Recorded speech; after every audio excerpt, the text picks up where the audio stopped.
Anh em lại đi lang thang rồi. Thực ra anh em cứ xem thì sẽ một kiểu thấy nó quá quen rồi. Nhưng mà lộ trình của mình thì mình cứ chạy sẽ bật cam lên á em, nên mình bật sớm luôn.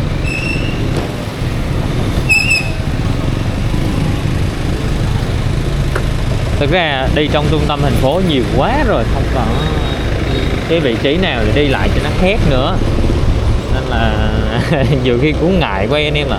Mà đi xa thì mình hiện tại mình chưa có thời gian để đi á. Rồi anh em sau đợt Tết này có định chuyển công ty không?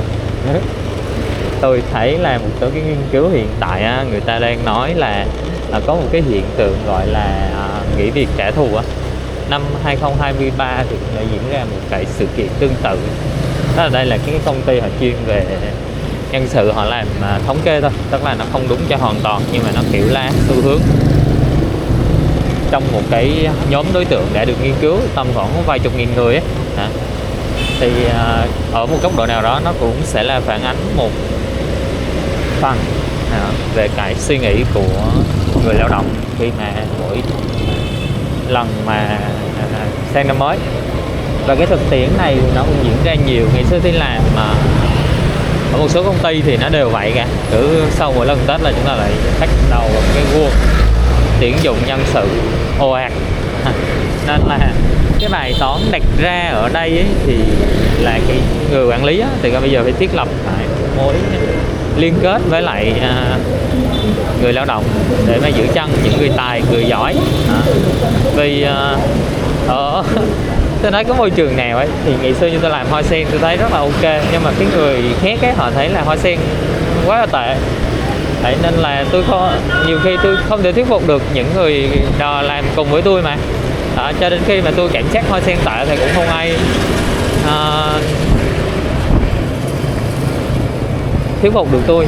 Có nghĩa là ngày trước tôi vẫn khen Hoa Sen là môi trường tốt, nhưng mà có nghĩa là khi mà bạn đạt đến một cái mức gọi là cái ngưỡng về thu nhập chẳng hạn, đối với Hoa Sen, đối với tôi là cái ngưỡng về thu nhập, là ngày đó tôi làm tới cái ngưỡng thu nhập đó và không thể thăng tiến được nữa thì cũng không có sự thăng tiến về chức vụ, không có sự thăng tiến về thu nhập. Đấy, cái tăng trưởng về thu nhập nữa thì tôi buộc, có nghĩa là đạt tới ngưỡng của tôi rồi thì tôi phải có cái mong muốn rời đi. Đấy, đó là nó không ai thuyết phục được tôi. Đấy, mặc dù hồi đó kẻ sếp hay là gì đó đều muốn giữ lại. Đấy, nên là cần phải bắt đầu làm công tác nhân sự từ bây giờ.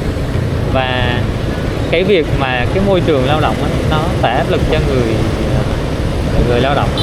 Người ta cứ nghĩ rằng là chuyển sang môi trường khác sẽ tốt hơn, nhiều người chuyển sang môi trường khác sẽ tốt hơn, nhưng quy chung ra nếu chúng ta không có năng lực thì qua môi trường khác chúng ta vẫn sẽ bị các cái yêu cầu trong công việc nó đè nén con người mình. Nên quy đi về nội tại trong mỗi chúng ta nó sẽ quyết định được môi trường của chúng ta. Đấy, còn có những cái môi trường khách quan thì chúng ta không nói nha, giờ chúng ta giỏi nhưng mà cho vào một môi trường nó không phù hợp về văn hóa, không phù hợp về con người, không phù hợp về cái cách thức vận hành kinh doanh, thì chúng ta có thể lựa chọn cho mình những cái điều tốt đẹp hơn. Nó không cấm chúng ta rời đi, nhưng mà cần chúng ta nhìn nhận rõ vấn đề và xác nhận được rằng khi chuyển đến chỗ mới thì chúng ta cũng chưa hẳn là mọi thứ nó sẽ trơn tru như chúng ta nghĩ. Ở đây là Thi thấy là có một cái hấp dẫn hay nè, ở cái nhân viên tín dụng ngân hàng anh em. Thì nói là ở Quy Nhơn này nè, hôm nay mới thấy anh đó làm công ty này, ngân hàng này đang tính là nhờ anh làm hỗ trợ vay các kiểu, nhưng hỏi lại thì anh là chuyển sang cái ngân hàng khác rồi. Và dường như trong một năm không phải nha, anh chỉ có 3-4 cái công ty rồi mọi người. Tại vì có thể là cái chỉ số tín dụng nó quá cao hay chăng, dẫn đến là cái việc trụ vững ở ngân hàng nó thấp. Thì thấy rõ nét trên các công ty ngân hàng Thi quen không quá nhiều nha, không quá nhiều, khoảng 5 anh là Thi chú tâm, Thi follow còn rất là nhiều nhân sự ở trong đó là biết, nhưng mà không theo dõi là họ đi đâu về đâu nghe. Tại vì những người này ngày xưa nhờ họ hỗ trợ các cái căn hộ thì mình có theo dõi. Đấy, thì anh em thấy tôi theo dõi, tôi thấy cứ họ một thời gian là họ sẽ đổi, một thời gian họ sẽ đổi, và gần như họ chuyển liên hồi cái ngân hàng, hết ngân hàng này tới ngân hàng khác đó, trong cái tỉnh này. Và cái người tuyển dụng của các ngân hàng thì họ cũng đang muốn là nhờ vào các cái nhân sự này để thay máu luồng gió mới, tại vì anh này nhảy bên kia thì sẽ cuốn một lượng khách hàng ngày xưa quen biết qua đó. Đó, cứ đẩy đi đẩy lại thì tôi thấy là nó không khá là một cái sự rõ nét về cái sự chuyển dịch lao động. Nên thực sự nếu ngành ngân hàng chuyển đi ngành khác làm tương đối chua nha anh em. Các nhân viên ngân hàng tín dụng ấy, tôi có phát hiện là bạn tôi nó có một câu ấy, nó nói rất là hay. Để bạn tôi cũng đang làm ngân hàng, nó kêu là mày đừng có chơi với những nhân viên ngân hàng làm gì, một là mày phải gửi tiền, hai là mày phải quay mày chơi nó mới thân được, còn không á thì với nhân viên ngân hàng chủ yếu là tiền thôi.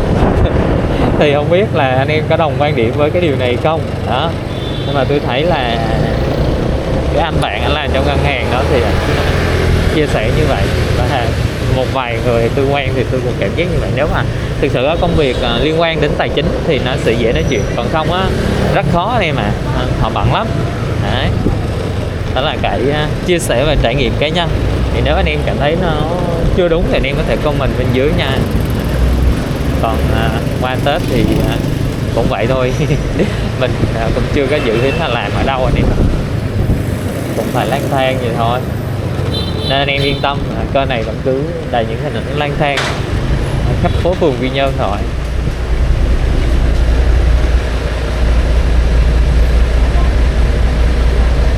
Sáng mình đã chạy lanh quanh rồi anh em, nhưng bây giờ thì mình vẫn cứ ham đi. Và ở đây có số căn cho thuê này anh em xem nè, 46 Phan Đình Phùng nè. Đấy, số điện thoại chắc lướt cam qua anh em cũng thấy, anh em có thể xem thử. Ok thì mình thuê thôi. Đấy, ở đây có một số cái cửa hàng bây giờ bày ra giỏ hàng Tết rất là nhiều rồi. Hiện tại các giỏ hàng Tết họ bán khắp trên TikTok, Shopee. Nếu anh em thấy được thì ở mình thì cân đối thử giá cả, vận chuyển và chất lượng thì có thể mua tại những khu vực ở gần nhà, hay không đặt online cũng được luôn. Ngày nay cái dịch vụ giao hàng quá đỉnh luôn, giao hàng cầm cờ vẫn đảm bảo chất lượng vô tư nha anh em. Chúng ta đang đứng trên đường Lê Đức Thọ nha.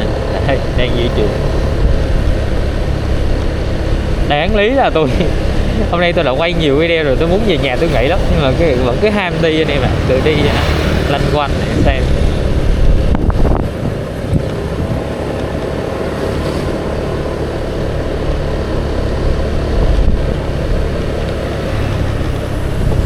Rồi ok, hôm nay rồi bây giờ đi về thôi, dạo một tí cho nó mát mát cái thư thái tinh thần rồi lại về. Đáng lý là nên đi bộ, trưa rồi nên thôi mình đi.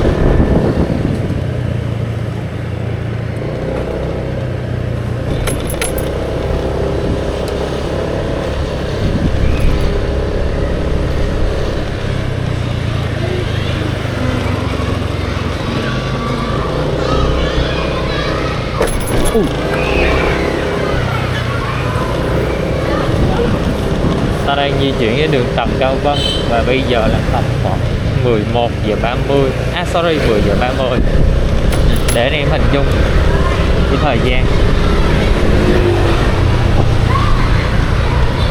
Trước có đeo cái đồng hồ ở đây mà nay không có đeo, nhiều khi cứ án chừng trừ cái điểm xuất phát rồi mình án chừng ra thôi.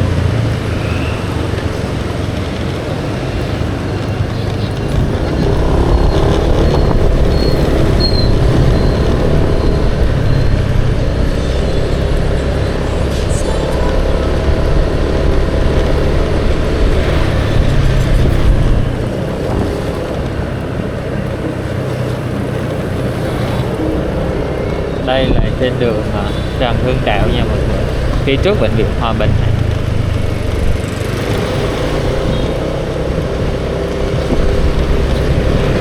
Vidifa.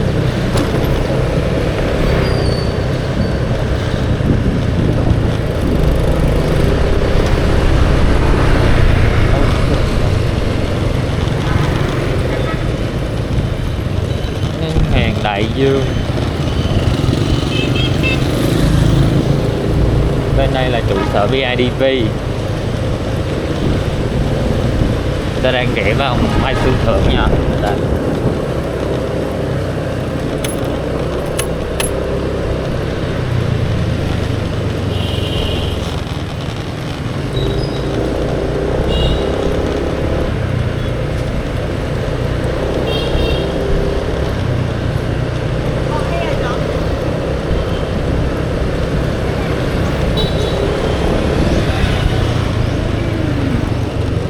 ta dừng đây nha, ngắm đèn đỏ một tí cũng được nè. Gieo gì Lê Hồng Phong và Mai Xuân Thưởng.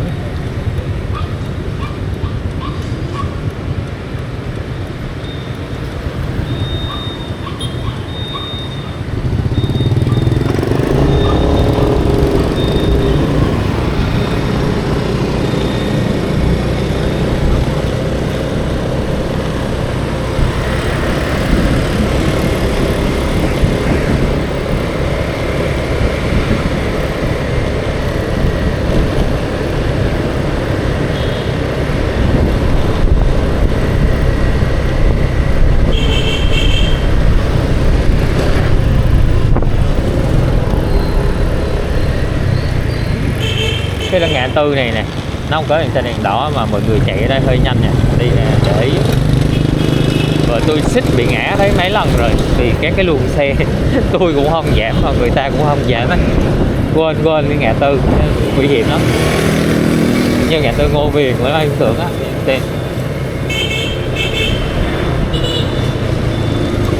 Đây là dự án Grand.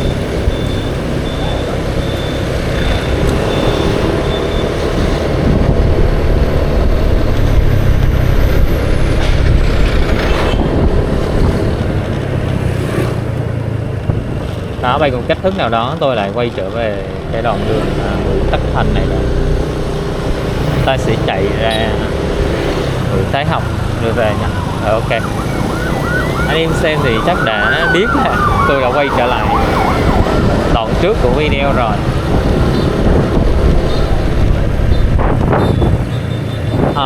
Hôm qua tôi có chia sẻ với mọi người về cái việc đó là chúng ta không nên là phụ thuộc quá vào nguồn thu nhập.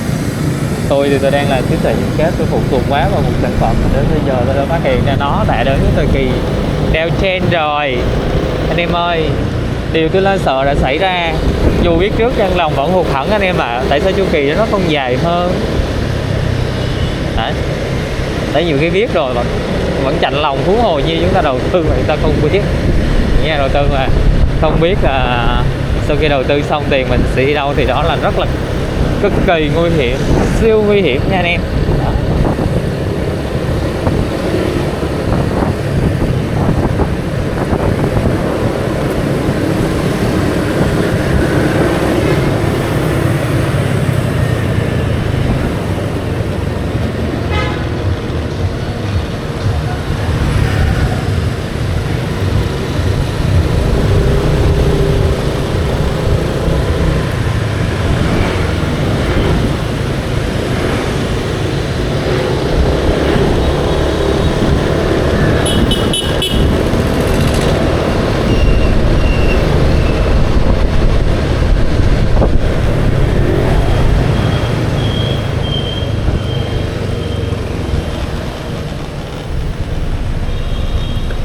Thời tiết hôm nay nó cứ nhẹ nhẹ dịu dịu